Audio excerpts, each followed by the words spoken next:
Hey guys, insight number 3 here, and we've got 3 problems that worked out nicely. So I read in verse 19, because this is brother Jared going to prepare to build these boats so they can cross the ocean, just like a whole bunch of other people have done over the years. But he's preparing them. This is like 4 maybe 6 years after the Tower of Babel time, around Genesis 11. So this is a long, long time ago. The directions on how to build tools and different things would have been quite different, and gives you some context. Anyway, so in 18, came to pass that brother Jared cried unto the Lord, saying, O Lord, I have performed the work which thou hast commanded me, and I have made the barges according as thou hast directed me. So they were very specific instructions, so they were tight like unto a dish, and we've been through that a lot. We've talked around that. If you haven't read through that, I encourage you to go read it, because the instructions are pretty specific. And again, that reminds us that the exactness of the Lord, if we follow the plans exactly of what the Lord did, it will keep us safe, it will keep us well, it will keep us out of harm's way. It'll make it so that Jesus can easily step in, because it was his design and we're carrying out exactly how he asked us to do. So it just makes us all on the same page. Really good idea to look at it like that. But in 19, he says, And behold, O Lord, in them there is no light. Whither shall we steer? So there's no light. And we shall also perish, for in them we cannot breathe. Because it's stopped up. There's no air getting in there. Save it as the air which is in them, therefore we shall perish. So yeah, you've got there's no light, there's no air, and there's no way to see anything. We don't know where we're going, and yeah. So in 20, the Lord said unto the brother of Jared, Behold, thou shalt make a hole in the top and also in the bottom, and when thou shalt suffer for air, thou shalt unstop the hole and receive air. And if it be so that the water come in on thee, behold, you shall stop up the hole, that you may not perish in the flood. But he's giving them enough air. So they're kind of submarine-like, we can tell from this. And in verse 24, you can cross-reference this to Ether 6:4, because it goes nicely with that. Just go have a look at it. And there's an answer to another question. For behold, you shall be as a whale in the midst of the sea, for the mountain waves shall dash upon you. Nevertheless, I will bring you up again out of the depths in the sea, for the winds have gone forth out of my mouth, and also the rains and the floods have I sent forth. So it's you're not going to drown in this boat. You're not going to perish. There's no, don't need to steer. I'm going to steer you. So we had no light, no steering, and no air. So we've covered the air and we've covered the steerage. Now the light is the interesting one. And so in 25 he says, Behold, I can prepare you against these things, and you cannot cross this great deep, save I prepare you against the waves of the sea. What just carries on to talk about that, you're going to be fine, I'm going to steer you. And then it comes in chapter 3, and we're looking at verses 1 through 16. This is the solving of one entire problem. So 2 of the problems the Lord just answered and said, look, here's the solution. You're going to drill some holes, and that'll give you breathing air, and you'll just know when to do it and when not to do it. And the other one is that you're not going to have to worry about how to steer, because I'm just going to make you go where you need to go, and you're just going to trust me on that. And that's why you all need to be on the same place, the same plan, same page, and why you had to make these boats exactly like they were, so that I could just drive you across the oceans, basically. Because I control the wind and the air and the sea, and I got that. Third problem is light.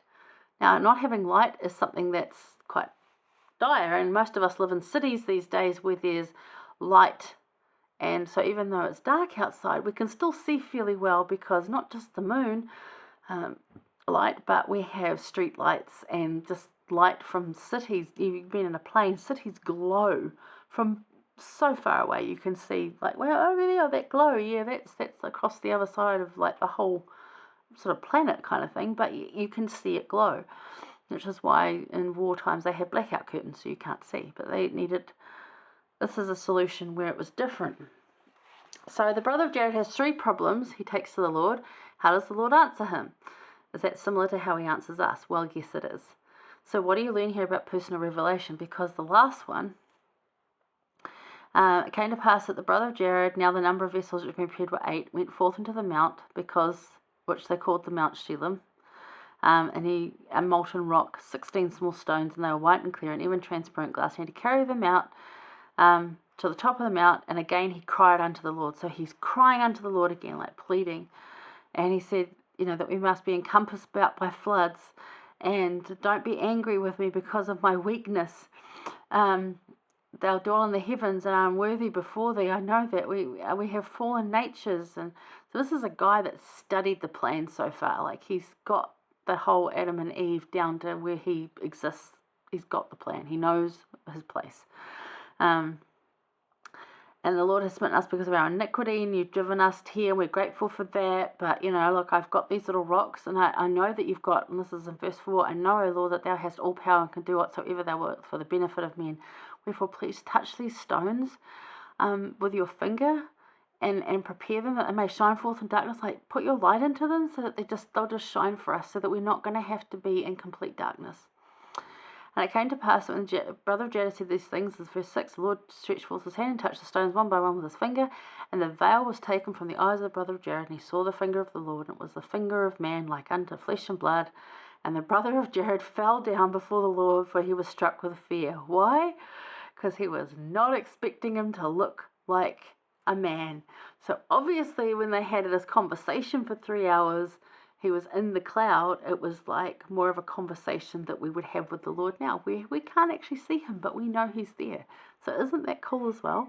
But he says there, because of your faith, this will be so. And he goes on to talk about a whole lot of stuff about, because of your faith, you've been able to see me. And then he takes the veil away from him, and you can see more of him. And I'll show you what's going to be in the future and what it's going to look like. And 17, Moroni comes in and he says, Now I, Moroni, could not make a full account of the things which are written, but suffices me to say that Jesus showed himself to this man in the spirit, even after the manner and the likeness of the same body as he showed himself unto the Nephites.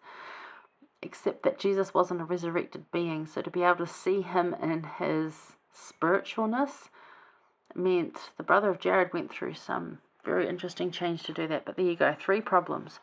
3 problems. 1, the Lord answers and said, this is what I'm going to tell you to go do this. The next one, he's like, don't worry about it, I've got you. And then the third one was like, come to me with a solution and we'll make it work. So some very good things to learn about how prayers get answered and how he answers our prayers just the same way. So what about the third problem stands out to you? What about that light problem stands out to you? And how can this look in our lives? Where we'll go and think, okay, if I can do this, and if the Lord would just do that part of it, sometimes it doesn't work that way. He says, no, I want you to do another one. He'll direct your mind. You get spirit-led. But how can you co-create with Christ? What have you done in your life where you've been thinking, oh, this is the plan, and you start making the plan happen, and the plan just falls into place and is miraculous? I think of the primary activities and the young women's activities I've pulled off, and I've been like, oh my gosh, and I had the idea, but that turned out fantastic. So how can you co-create with Christ? Because you can. If it's for the good of people especially, you can co-create with him. Jesus will show up in your stories and show you miraculous things just so you know who he is. He will do that. So I think that's really cool about the third thing there, is that he actually showed up and did the thing. Like, you came with the idea. So I always say, like, if you're going to go in and say, this was wrong, this was wrong, this was wrong, go in with solutions. They might not want your solutions, but go in with something. Don't just be complaining. Don't just be whining and moaning. Come up with a solution. Just like the brother of Jared did. Here's my solution. It might not be. We're unworthy, but it might not work. But that's what I was thinking. Are you on the same page? Yeah. Anyway, there you go. I've got my neighbours shouting now, so hang around. We're going to go to insight number 4, which I think we're over in Ether 4. Worked out like that again. All right, I'll see you there.